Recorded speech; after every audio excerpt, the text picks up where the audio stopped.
disease that is referred to the lungs. This is the bronchiectatic disease.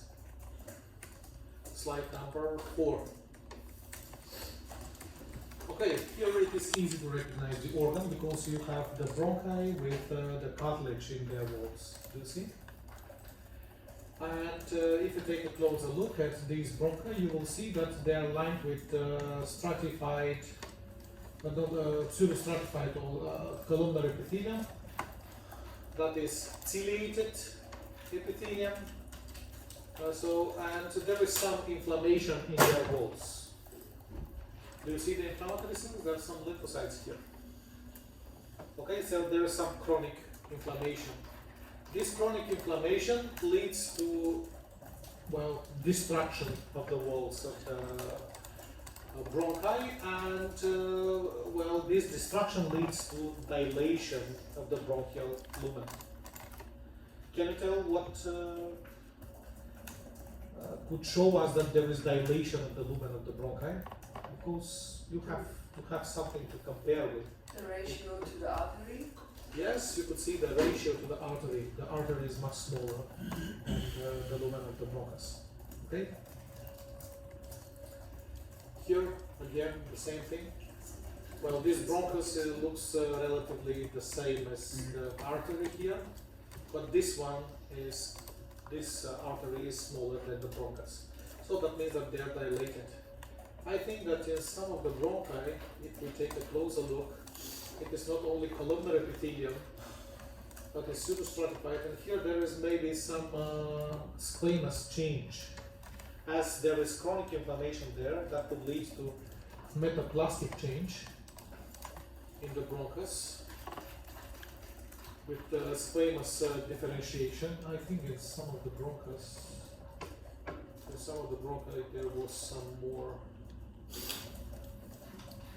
Maybe here. Do you see the squamous change of the bronchial wall of the bronchial epithelium? So here we have some squamous metaplasia that is related to chronic inflammation. Actually, the squamous metaplasia in tobacco smoking is also related to chronic inflammation. It's just chemical inflammation there. Here there is bacterial inflammation, and the genesis of that inflammation is this distension of the bronchial wall, which leads to retention of mucus and other ingredients that are good medium for development of bacteria. Okay? Yeah. Is it really bacteria? But don't we have many lymphocytes and so when the bronchi are small, they have good clearing ability. They could clear that mucus that is on their walls because but when there is chronic inflammation, that ciliated epithelium doesn't work well. And that causes chronic inflammation with some retention of mucus inside. It cannot just go out because it is too wide. Okay? This retention of mucus leads to retention of bacteria, and those bacteria are actually source of infection. So, in this case, the original source of infection, was it also bacterium, or is it a superimposed? There is super infection of bacteria. Well, usually the genesis of the bronchiectasis is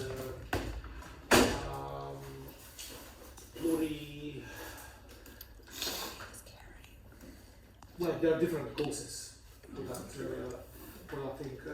One of the causes for the development of bronchiectasis, this is chronic inflammation. Usually that chronic inflammation is related to some obstruction of the bronchi. So foreign body may get inside and close the bronchus. During the inspirium, it's an active act when all the muscles of the chest are involved in that. But the expirium is a passive act. It relies only on the elasticity of the lungs. So there is active breathing in, and the air is retained inside. That causes pressure to the lungs and to the bronchi. It dilates them.